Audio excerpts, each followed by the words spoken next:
And now for the global entertainment, art and culture news, Judita Del Silva joins me live from London. Hello, Judita. Thank God it's Hi, how are Friday. you? Yeah, absolutely. Can't wait for the weekend. Great. Well, let's start off with online culture, the ever-growing presence of artificial intelligence in our everyday lives has made countries in Africa realize there is a blind spot with its development. Is that right? Yeah, this is an interesting one because when you think about everyone talking about, oh, I use Chat GPT or other things like it to kind of help them do the tasks that they normally would struggle to, you wonder why the conversation isn't as prevalent with Africans, and it's simply down to a point of linguistics and the language deficit. When you look at Africa, there are literally thousands of languages. In a country just like Nigeria, there are so many different languages by tribe and culture, but then artificial artificial intelligence doesn't reflect that because the artificial intelligence is fueled by data and information input by human beings. It is a structure that is built around English or Chinese. Those are the primary languages. And then European languages, African languages just aren't part of the framework and the tapestry that is woven around it to build AI. But then you have to think about returning to source. So you have initiatives in South Africa like Africa Next Voices that got an endowment from the Gates Foundation, that's Bill Gates' charitable arm. And it gave them a £2 million endowment where they recorded about 9,000 hours across dozens of different languages in Nigeria, Kenya, and South Africa to start building a data set, to start building the information that would fuel AI so that everyone can begin to understand and also take advantage of artificial intelligence the way everyone else does. Because you do realize that even though the largest continent in the world, that's home to like, I think a third of all the foreign languages in the world, doesn't feed into the structure of something that's going to change the world. And that has to be remedied. Well said, Judita, because AI is yet another Western export. So we were not on the table, we don't feed it. But my question now would be, could its integration into the lives of Nigerians help or hinder progress?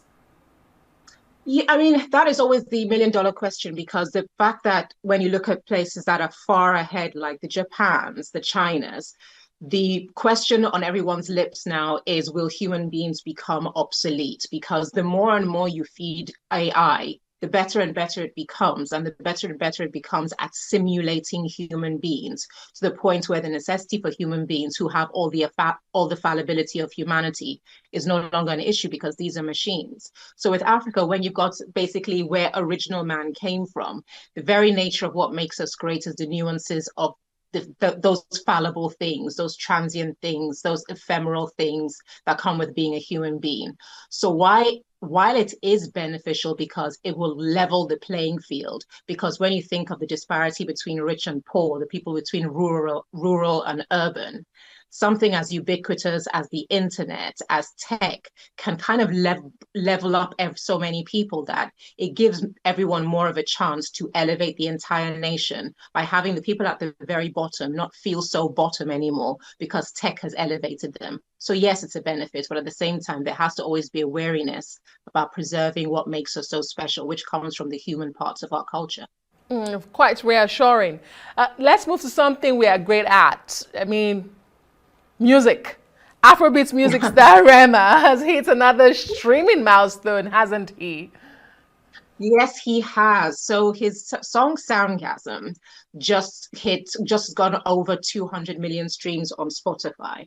And looking at where he's come from, because remember that Rema is a younger star when you look at the entire spectrum of Afrobeat stars. And that's why this is particularly remarkable because ever since I believe it was Calm Down, he's tapped into a very unique pocket that was waiting to be filled, which was by a young male African star with a crossover sound that's able to be young enough, fresh enough, innovative enough to sustain people's attention. Because between the likes of Burna Boy, Wizkid, and Davido, they've seen what Nigeria can do. But Rema has been able to slide into a pocket where he's shown a different side that's very Gen Z, but still quintessentially Nigerian. Okay, so I mean, they are hitting these milestones, right, Judita?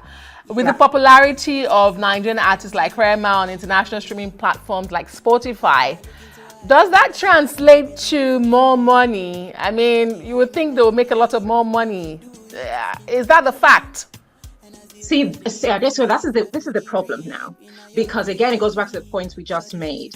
There was a great interview I saw with Thames's manager where he broke down why a lot of African artists, he takes them to tour abroad. Because when you look at something like Spotify, you could be clocking more numbers than artists in the West. But based on the disparity in foreign exchange and the economy, it doesn't translate into money. So for the same number of listeners, someone in an artist like Rema in Nigeria could make $300, and the equivalent for an artist in Sweden, where Spotify was created, would make $10,000 for the same amount of streams. Wow. And that's down to the value of the currency and the economy, because in Nigeria, a subscription is like 1,300 naira. Yeah. That translates to about 80 cents to a Swede, or even less, 70 euros to a Swede. So they're thinking that if I then was to pay you the equivalent I would pay somebody Swedish, I'm operating at a loss. So it has to be relative and comparative to the economy. That is why it's important to generate an economy that exists within the continent. That way, the value of the stream, the value of a listener is the same equivalent to that in Europe, because you're measuring Europeans by Europe, measuring Nigerians by Nigeria. So that is why something homegrown, no offense to Spotify, it's wonderful, but something homegrown would serve us better. Great. My director was just saying to me, Judita, that Spotify is now 1,600 naira. Sorry, I apologize. You know, the Yeah. gallery will always get me when it comes to tech. So I apologize for the gallery. Please forgive me. That's fine. It even drives home the point more about, Nigeria, judging Nigerians by the standard of Nigeria, because it doesn't favor them really. More numbers don't translate to more money. But let's go to movies very quickly. Fans of Star Wars, or at least the very wealthy fans, had a rather exciting experience at an auction. Tell us about that.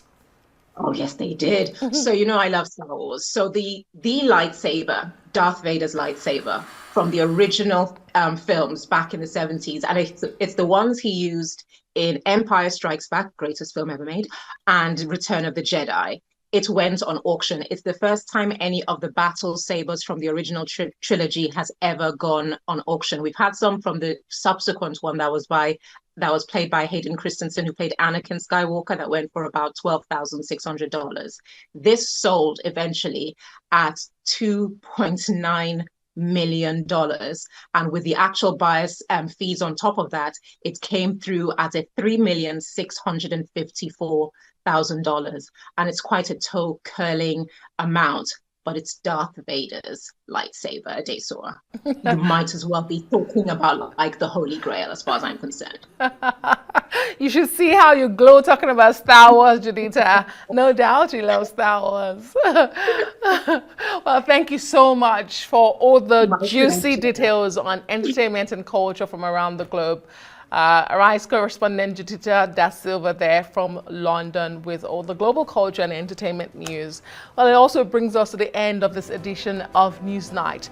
Thank you so much for watching with me, Adesua Omoran. From all of us here in Abuja and our teams around the globe, have a very good night and a fantastic weekend. Bye-bye.